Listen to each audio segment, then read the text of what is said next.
jemaat-jemaat Tuhan yang luar biasa, mari kita memulai ibadah kita. Kita rindukan hadirat Tuhan turun di tempat kita masing-masing.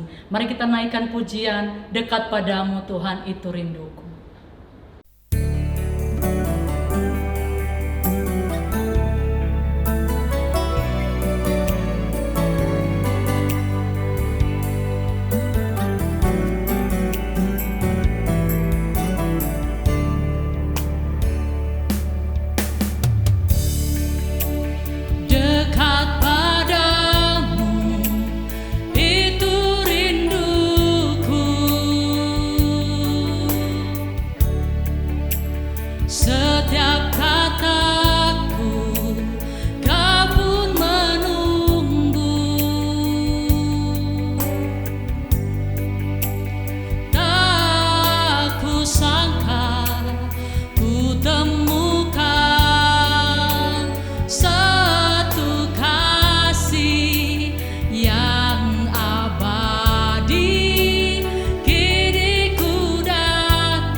Temukan satu kasih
Shalom Bapak Ibu Saudara yang dikasihi Tuhan. Hari ini saya akan menyampaikan tema lebih daripada pemenang. Pemenang, seseorang pemenang apabila dia ikut bertanding dan dalam pertandingan itu dia dinyatakan menang oleh wasit atau juri karena dia lebih unggul daripada lawannya. Itu pemenang. Yang berikut saya mau bagikan tentang lebih daripada pemenang sesuai dengan tema kita hari ini. Seseorang tidak bertanding tapi dia dinyatakan menang karena lawannya sebelum bertanding sudah kalah. Itu namanya lebih daripada pemenang. Hal praktisnya, kita dikatakan Tuhan lebih daripada pemenang, kita cukup beriman kepada Tuhan Yesus bahwa kita dalam peperangan rohani lebih daripada pemenang, karena lawan kita bukan darah dan daging tapi roh-roh jahat di udara, dan lebih daripada pemenang karena kuasa Yesus yang Tuhan Yesus berikan kepada kita sebagai orang percaya, kuasa yang dahsyat. Betapa hebat kuasanya bagi kita orang percaya.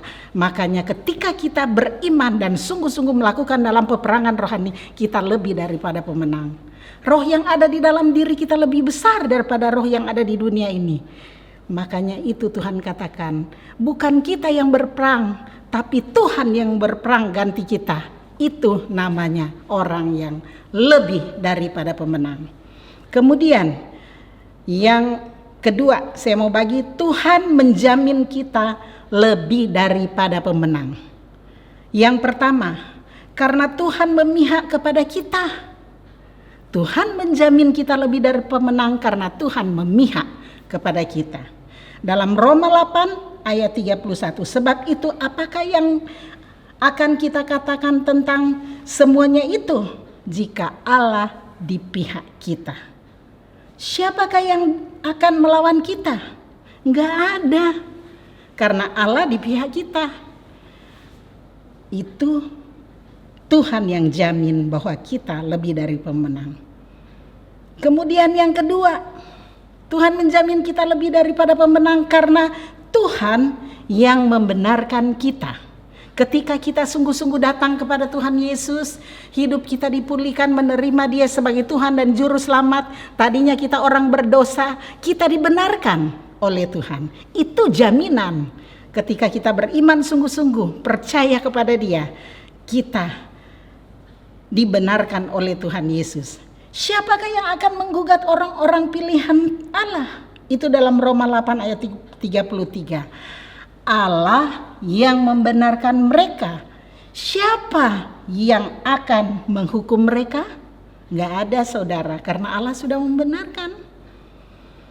Tadinya berdosa dibenarkan, kita menjadi orang yang sudah dibenarkan oleh darah Yesus. Karena iman kita kepada Tuhan Yesus. Yang ketiga, Tuhan menjamin kita lebih daripada pemenang. Karena Tuhan yang membela kita. Apapun masalah dan persoalan saudara-saudara, kalau hidup benar di mata Tuhan, Tuhan pasti bela. Karena Tuhan selalu membela orang yang benar, bukan yang salah. Jadi miliki hidup yang sungguh-sungguh datang kepada Tuhan. Karena tadi kita sudah dibenarkan oleh Tuhan Yesus, maka Tuhan yang bela ketika kita dibenarkan. Dan ingat, Kristus Yesus yang telah mati dalam Roma 8 ayat 34. Dikatakan bahkan lebih lagi yang telah bangkit, yang juga duduk di sebelah kanan Allah, yang malah menjadi pembela bagi kita orang percaya. Waduh saudara, luar biasa Allah kita yang luar biasa. Allah kita yang dahsyat. Dia begitu care dengan kita, sehingga apapun masalah dan persoalan kita, kalau kita menghadapi tantangan hidup, ketika kita merasa sendirian, ingat Tuhan yang bela kita, gak usah takut. Saya gak tahu masalah Bapak Ibu Saudara yang dihadapi sekarang.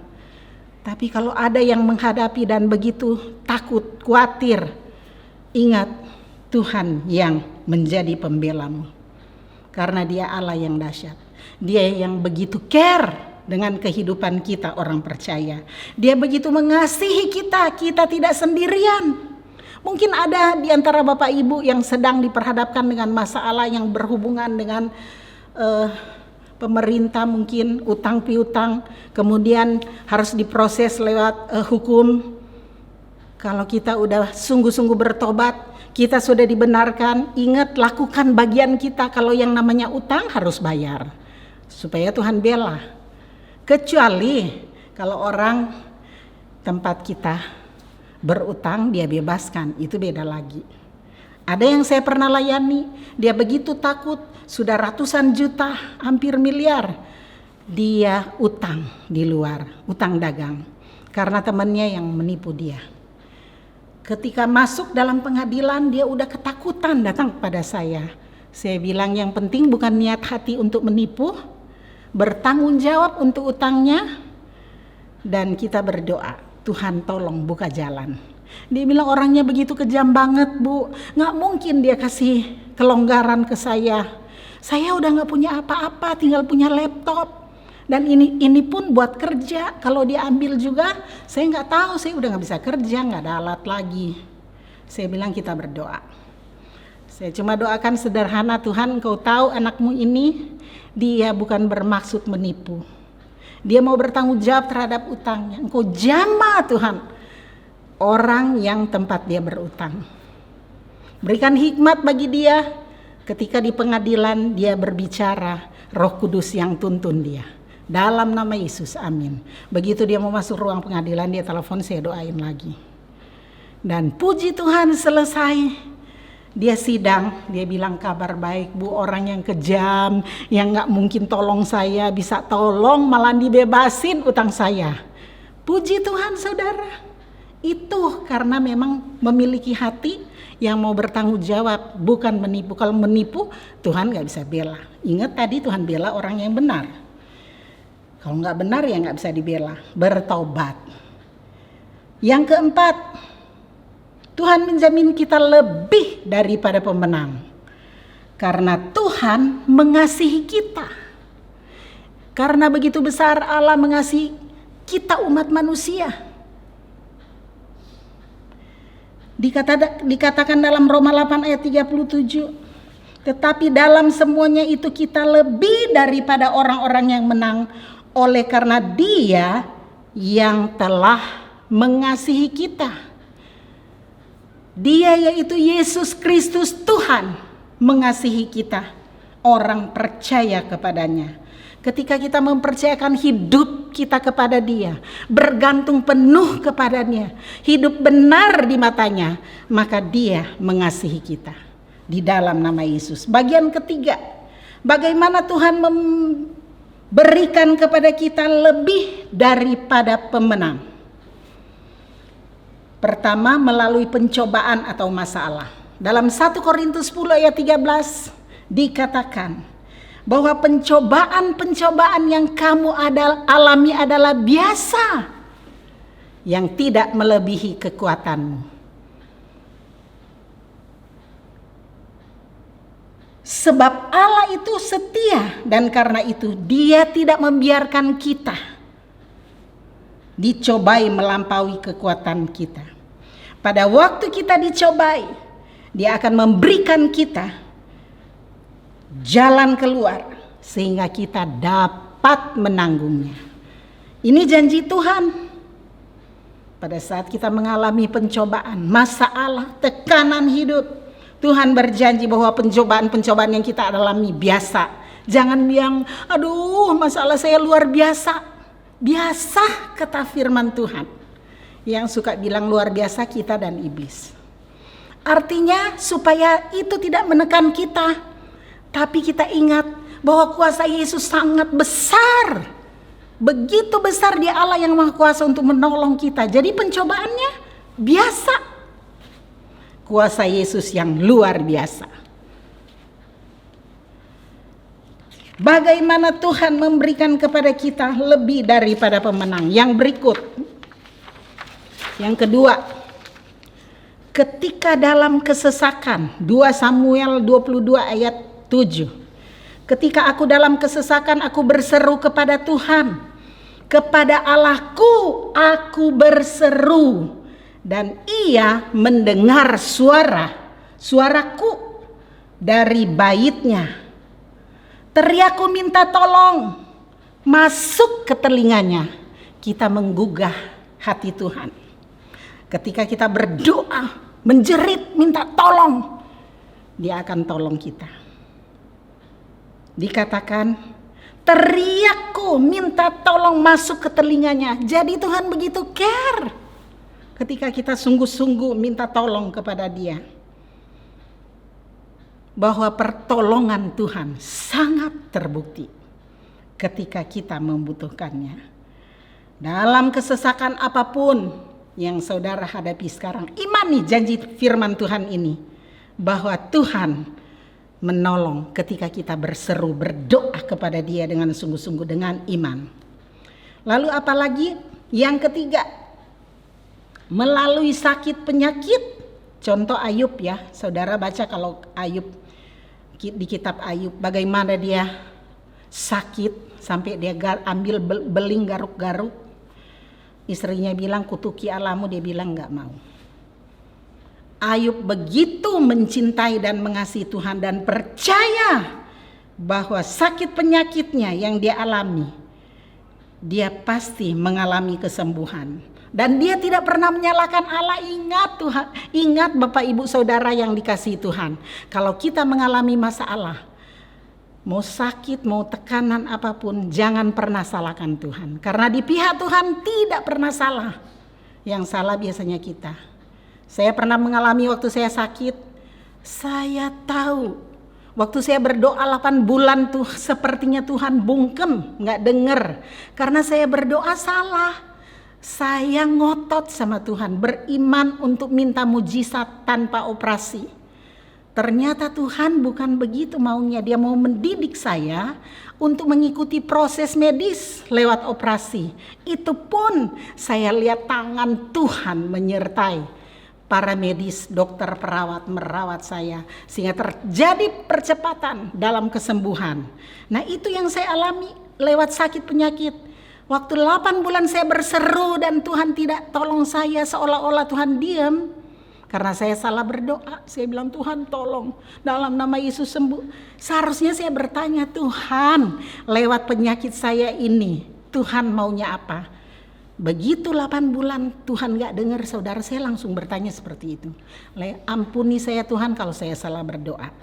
Sekarang saya mau berserah kepadamu, dan lewat sakit penyakit ini Tuhan maunya apa? Tuhan langsung bicara. Kamu yang rohani mengalah. Ternyata mengalah untuk apa? Iman kedua anak saya, mereka pengen kalau waktu saya sakit, mereka pengen saya lewat operasi. Katanya kalau beriman kayak mami papi, mujizat langsung, belum sampai ke situ. Dan itu Tuhan hargai iman kedua anak saya. Sehingga Tuhan bilang kepada saya, kamu yang rohani ngalah. Langsung saya mengerti, oh iya harus lewat medis, operasi. Iya Tuhan saya mau.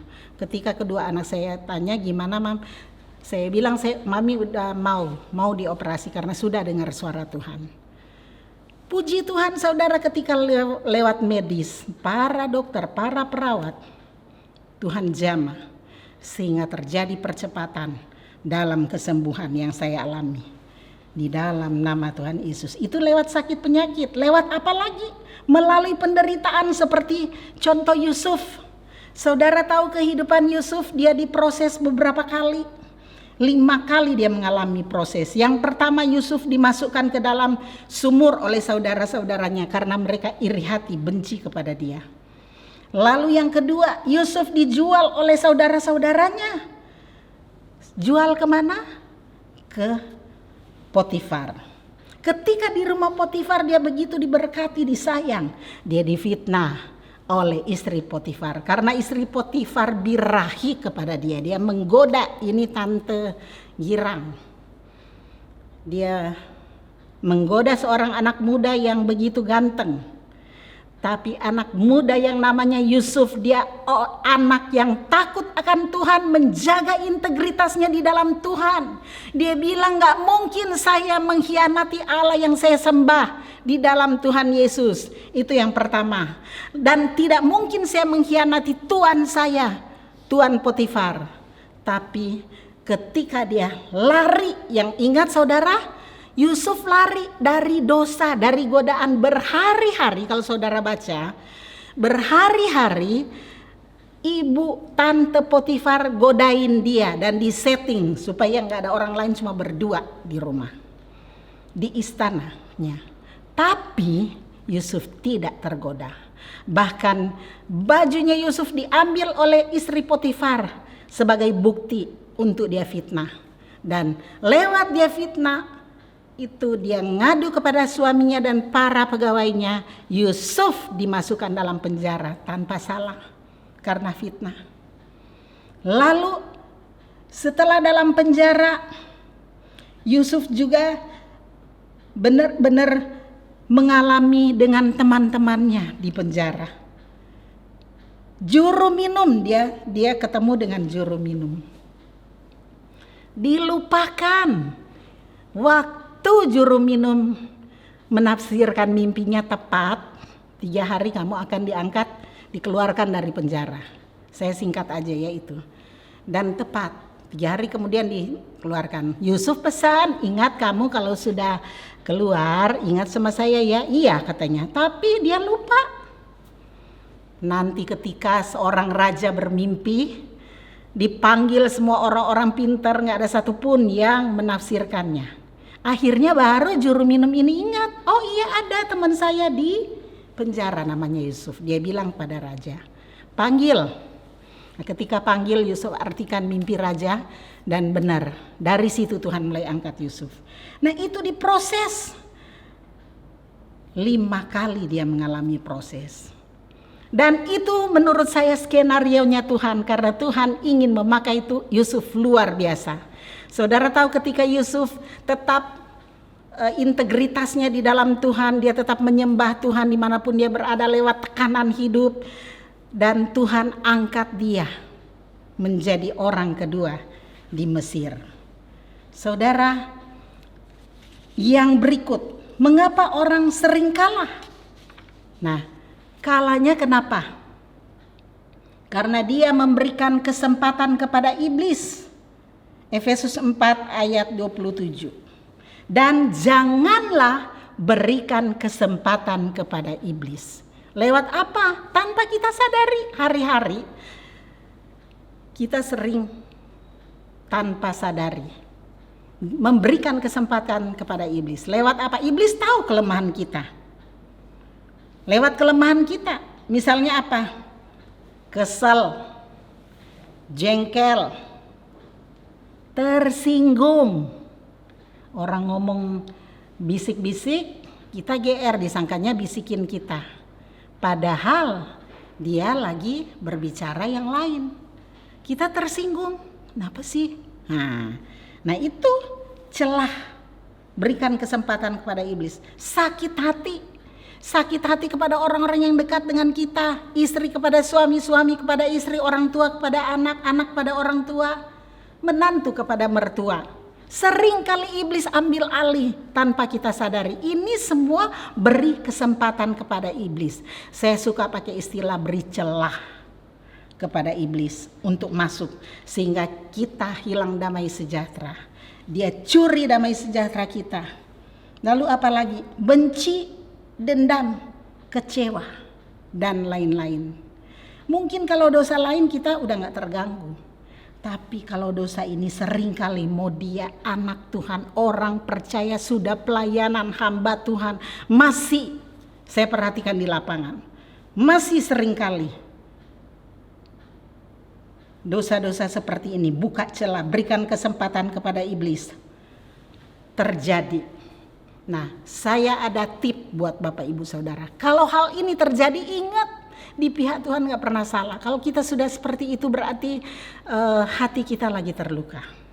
Minta ampun sama Tuhan, Tuhan ampuni. tadi saya tersinggung, saya sakit hati, saya kesel, saya jengkel, saya cerita apa adanya. Ampuni saya Tuhan. Jadi numpang lewat, jangan berlama-lama, jangan sampai matahari terbenam. Dikatakan dalam Efesus 4 ayat 26. Karena dia marah sampai matahari terbenam. Sudah terbenam berapa kali terus marah. Apalagi soal warisan.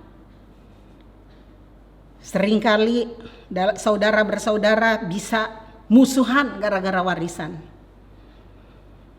Lalu seringkali juga tanpa kita sadari orang-orang yang sudah melayani dalam Tuhan roh iri menghinggapi dia. Kenapa ya dia lebih dipakai daripada saya? Saya sering ngalami dalam pelayanan. Sesama hamba Tuhan bisa iri. Itu manusiawi. Tapi kalau kita sungguh-sungguh di dalam Tuhan, masuk sampai ke alam roh, kita harus doa peperangan, usir roh iri yang menghinggapi dalam hati kita, dalam nama Yesus. Nah, jadi bagaimana caranya supaya kita enggak beri kesempatan pada iblis, enggak marah sampai matahari terbenam, numpang lewat, kesel, jengkel, sakit hati, benci, dendam, numpang lewat, kita tolak dalam nama Tuhan Yesus. Kemudian dalam Mazmur 66 ayat 18, apalagi dikatakan ada niat jahat dalam hati, baru niat jahat loh Bapak Ibu, belum melakukannya, itu sudah dosa di hadapan Tuhan. Dikatakan dalam Mazmur 66 ayat 18, seandainya ada niat jahat dalam hatiku, tentulah Tuhan tidak mendengar. Jadi kalau kita pengen doa kita didengar oleh Tuhan, buang semua. Mau dengki, iri, niat jahat apapun, lihat aja, itu baru niat loh. Tuhan tidak suka dengan sikap kita sebagai anak Tuhan seperti itu. Dan itu menghalangi hubungan kita dengan Tuhan, hubungan kita dengan sesama, bahkan jadi penghalang jawaban doa. Rugi banget kan? Lebih baik numpang lewat. Nggak mungkin lah kalau kita nggak mengalami kesel, jengkel, sakit hati, tersinggung, karena masih manusiawi. Semua masih makan nasi, kalau dicubit masih rasa sakit. Jadi nggak mungkin itu kalau tidak terjadi. Lebih baik saudara, Bapak Ibu saudara pakai resep yang saya bagikan. Numpang lewat. Cepat minta ampun, masuk kembali dalam hadirat Tuhan, maka Tuhan pasti membela kita. Kita menjadi orang-orang lebih daripada pemenang. Tuhan Yesus memberkati kita semua. Amin. Baik, puji Tuhan, kita akan berdoa buat firman Tuhan yang sudah Anda dengar hari ini. Mari tundukkan kepala kita berdoa.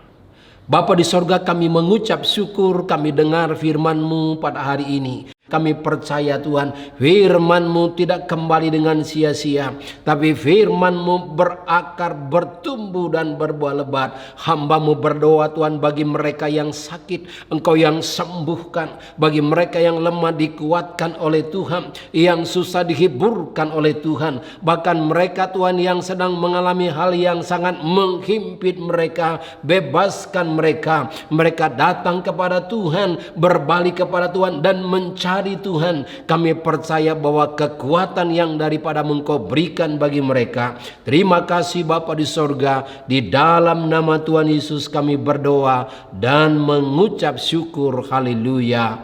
Amin. Amin. Kita sudah mendengarkan kebenaran firman Tuhan. Kiranya kebenaran firman Tuhan ini boleh memberkati kita semua. Amin.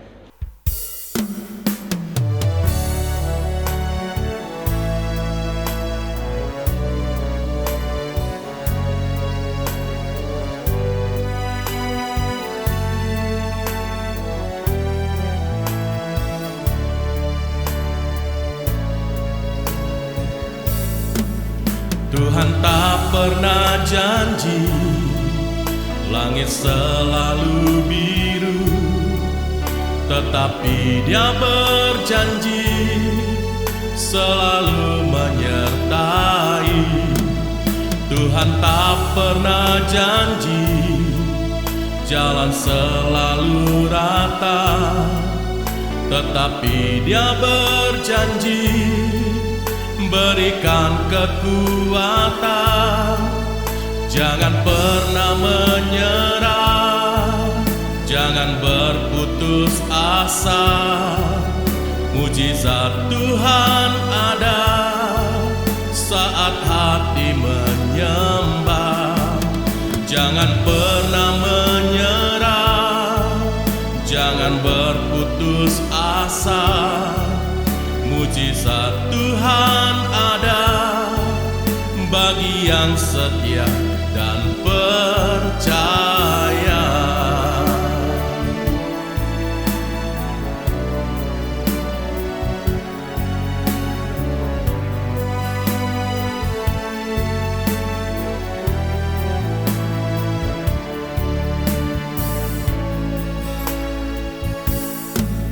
Tuhan tak pernah janji langit selalu biru, tetapi Dia berjanji selalu menyertai.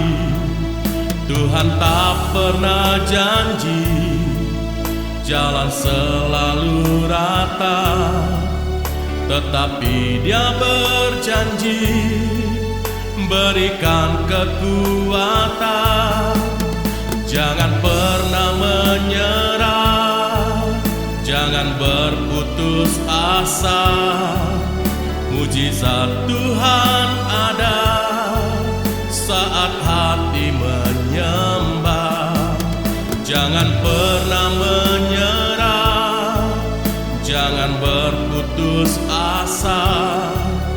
Mujizat Tuhan ada bagi yang setia dan percaya. Jangan pernah menyerah, jangan berputus asa. Mujizat Tuhan ada saat hati menyembah. Jangan pernah menyerah, jangan berputus asa.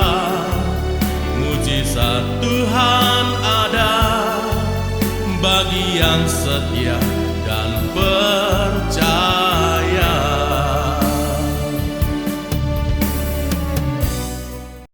Puji Tuhan, kekasih Tuhan, ini waktunya kita menerima berkat dari Bapa kita. Mari angkatlah kedua belah tanganmu, terima berkat dari Bapa kita.